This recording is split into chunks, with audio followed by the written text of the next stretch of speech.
नमस्कार दोस्तों, आप सबका स्वागत है हमारे चैनल एस्ट्रोवर्ड में। अगर आपने हमारे चैनल को अब तक सब्सक्राइब नहीं किया है तो अभी सब्सक्राइब करें। अगर आप भगवान श्री कृष्ण से प्यार करते हैं तो सच्चे दिल से कमेंट बॉक्स में जय श्री कृष्ण अवश्य लिखें। दोस्तों, जन्माष्टमी का हिंदू धर्म में विशेष महत्व है। जन्माष्टमी का त्योहार भगवान श्री कृष्ण के जन्म के उत्सव के रूप में मनाया जाता है। भाद्रपद माह की कृष्ण पक्ष के अष्टमी तिथि को जन्माष्टमी का पर्व मनाया जाता है। जन्माष्टमी का पर्व भगवान श्री कृष्ण को समृद्ध है। दोस्तों, जन्माष्टमी के पर्व के दिन भगवान श्री कृष्ण का विशेष रूप से पूजा अर्चना किया जाता है, व्रत आदि रखा जाता है। इस दिन भगवान श्री कृष्ण के बाल स्वरूप का पूजन किया जाता है। घरों में, मंदिरों में भगवान श्री कृष्ण के लिए झूले लगाए जाते हैं और जन्माष्टमी की रात 12 बजे जन्म उत्सव मनाया जाता है।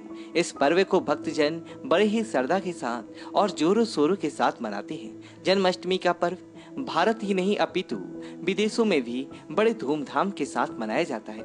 जन्माष्टमी का पर्व बहुत ही खूबसूरत त्योहार होता है। दोस्तों, जन्माष्टमी के पर्व पर व्रत भी रखा जाता है। इस व्रत को व्रत राज कहा जाता है। माना जाता है कि जन्माष्टमी के दिन भगवान लड्डू गोपाल का पूजन करने से और सच्चे हृदय से व्रत रखने से भगवान लड्डू गोपाल की कृपा से सभी कष्टों और सभी संकटों से छुटकारा मिल जाता है।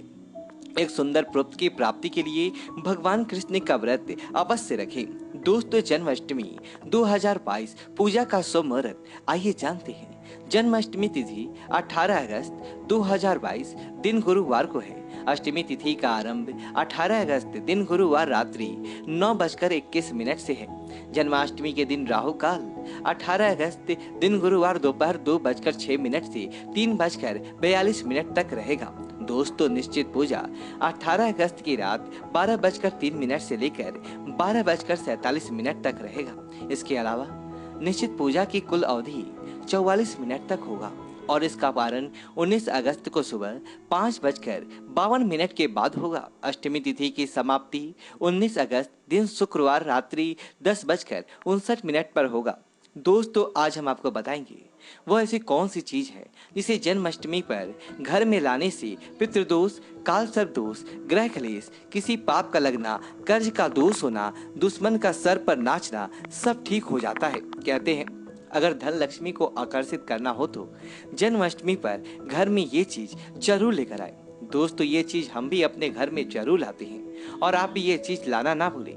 भगवान श्री कृष्ण को इन चीजों से अति प्रेम है। दोस्तों, आगे बढ़ने से पहले अभी तक आपने हमारे चैनल को सब्सक्राइब नहीं किया है तो इस चैनल को सब्सक्राइब करके बेल आइकन जरूर दबाइएगा। दोस्तों, इस विशेष रूप से भगवान लड्डू गोपाल की पूजा रात्रि के समय रात 12 बजे की जाती है। ऐसे में हम जानते हैं ऐसी वह कौन सी चीजें हैं जिस वस्तुओं को जन्माष्टमी आने से पहले अवश्य ही घर में ले आनी चाहिए। भगवान लड्डू गोपाल का नाम आते ही हमारे मन में भगवान के बाल और युवा अवस्था की सुंदर छवि उभर कर आने लगती है। मस्तक पर शोभायमान मोरपंख और उनके अधरों पर बांसुरी मानो भगवान साक्षात रूप में दर्शन दे रहे हैं। दोस्तों, जन्माष्टमी की पूजा में भगवान का श्रृंगार भी बहुत अहम माना जाता है। आज हम आपको 8 ऐसी वस्तुओं के बारे में बताने जा रहे हैं जो भगवान लड्डू गोपाल को अति प्रिय है।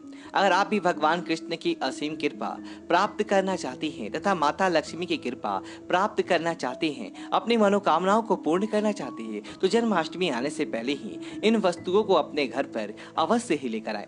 अगर आप इन सभी वस्तुओं को घर में नहीं ला सकते हैं तो कम से कम आप इनमें से कोई भी एक वस्तु घर में अवश्य लेकर आए और भगवान श्री कृष्ण की यह वस्तु अवश्य ही अर्पित करें। दोस्तों, नंबर 1 भगवान लड्डू गोपाल की अति प्रिय वस्तु है मोरपंख। कहा जाता है कि राधा रानी के महल में बहुत मोर हुआ करते थे। जब वह भगवान श्री कृष्ण की बांसुरी की धुन पर नृत्य करती थी तो उनके साथ वे मोर भी नाचा करते थे। एक दिन किसी मोर का पंख जमीन पर गिर गया, जिसे तुरंत उठाकर भगवान श्री कृष्ण ने अपने मस्तक पर सजा लिया। भगवान श्री कृष्ण के मस्तक पर सजा मोर पंख राधा रानी के प्रेम की निशानी मानी जाती है। इसलिए भगवान लड्डू गोपाल के जन्म उत्सव की पूजा में मोर पंखों से उनकी हवा किए जाने का चलन है। इसलिए जन्माष्टमी पर मोर पंख अवश्य ही घर में लाना चाहिए। दोस्तों, एक अन्य कथा के अनुसार देवी राधा हर दिन मोरकुटी मंदिर के पास मोरों को दाना देने जाती थी। एक दिन जब देवी राधा वहां पर पहुंची तो वहां पर एक भी मोर नहीं था। राधा रानी उदास हो गई। कान्हा ने देवी राना को प्रसन्न करने के लिए स्वयं मोर रूप धारण कर लिया और वहां पर पहुंच के राधा रानी कान्हा का यह रूप देखकर बहुत प्रसन्न हुई।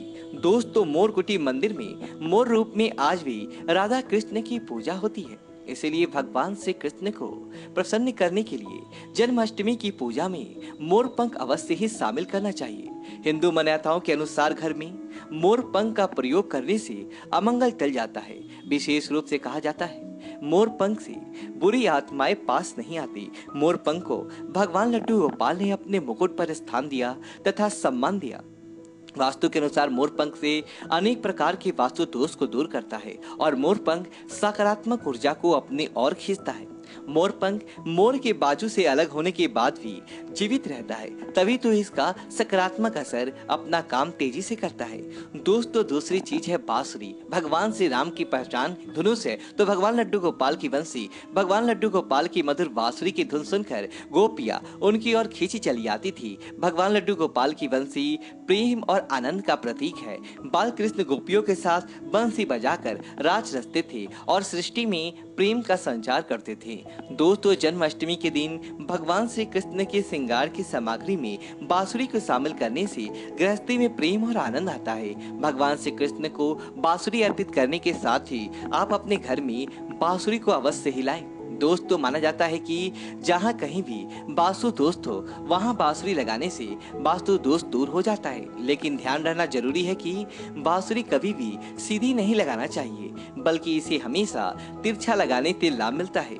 साथ ही बांसुरी का मुख्य हमेशा नीचे रहना चाहिए। इसके अलावा अगर दाम्पत्य जीवन में तनाव या फिर कलापूर्ण वातावरण रहता हो तो सिरहाने में बांसुरी रख के सोने से बहुत अधिक लाभ मिलता है। दोस्तों, तीसरी चीज है मोर मुकुट। ज्योतिषीय गणना के अनुसार ऐसा माना जाता है कि भगवान श्री कृष्ण की कुंडली में काल सर्प दोष योग था, इसलिए वे सदैव अपने मुकुट पर मोर का पंख हमेशा धारण करते थे।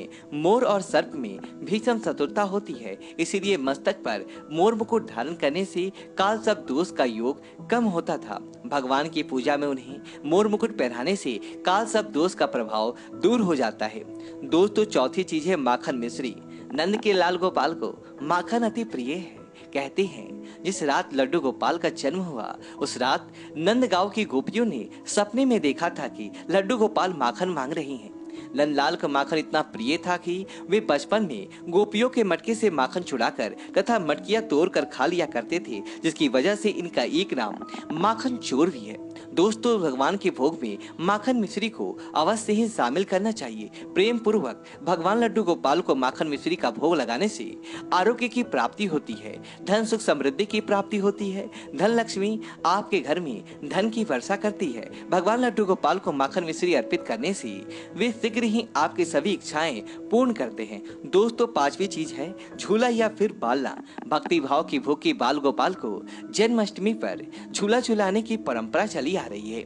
ये ठीक उसी प्रकार से है जैसे बच्चे के जन्म के बाद उसे पालने में झुलाने से आनंद की प्राप्ति होती है, उसी प्रकार भक्तजन अपने प्रभु के बाल स्वरूप को पालने में झुलाकर भक्ति के परम सुख को प्राप्त करते हैं। दोस्तों, भगवान को झूला या पलना भेंट करने से प्रेम और आनंद की प्राप्ति होती है और एक नारी को भगवान लड्डू गोपाल की तरह ही एक सुंदर पुत्र की प्राप्ति होती है, जो कि ऐसा बालक भगवान लड्डू गोपाल की तरह ही मनमोहक होता है, सुंदर होता है, आकर्षण से भरा होता है।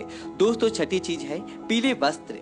जन्मोत्सव के भगवान बाल स्वरूप को पंचामृत से स्नान कराने के पश्चात पीले रंग के नए वस्त्र पहनाए जाते हैं। आप भी इस बार जन्माष्टमी का पर्व मनाने वाले हैं तो आप पूजा की सामग्री में पीले रंग के वस्त्रों का अवश्य ही शामिल करें। पीली चीजें अवश्य शामिल करें। भगवान को पीताम्बर वस्त्र अति प्रिय है, ये प्रेम और वैराग्य के प्रतीक है। दोस्तों, सातवीं चीज है गौ। भगवान लड्डू गोपाल का निवास गौ लोग माना जाता है। गाय भगवान की सहचर है। भगवान लड्डू गोपाल के साथ पूजा में बछड़ी के साथ ही गाय की पूजा करना सुख समृद्धि दायक माना जाता है। पुराणों में गाय का धन का प्रतीक माना गया है। भगवान धन रूपी गौ की रक्षा करते हैं। दोस्तों, ज्योतिष शास्त्र के अनुसार गाय के भीतर गुरु ग्रह का वास होता है। यदि यह ग्रह किसी भी व्यक्ति की कुंडली में नीच स्थिति में हो तो उसे गाय की सेवा करना चाहिए। ऐसा करने से वह ग्रह की कुपित दृष्टि से बच सकता है। इसके अलावा वास्तु शास्त्र के अनुसार पूजा स्थान अथवा बैठक के कमरे में ईशान कोण में चांदी के गाय और उसका बछड़ा रखने से भाग्य में वृद्धि होता है। इसलिए आप जन्माष्टमी से पहले ही चांदी के गाय और उसका बछड़ा अपने घर पर अवश्य ही लाएं। अगर आप ऐसा चांदी का नहीं ला सकते हैं तो आप मिट्टी का ला सकते हैं, या फिर आप गाय और बछड़े की तस्वीर लाकर भी ईशान कोण में लगा सकते हैं। दोस्तों, 8वीं चीज है गीता की पोथी। भगवान कृष्ण ने महाभारत के युद्ध के दौरान अपने प्रिय सखा और पांडवों में श्रेष्ठ धनुर्धर अर्जुन को गीता का उपदेश दिया था। गीता मोह से निकल के संसार को देखने का मार्ग बताती है।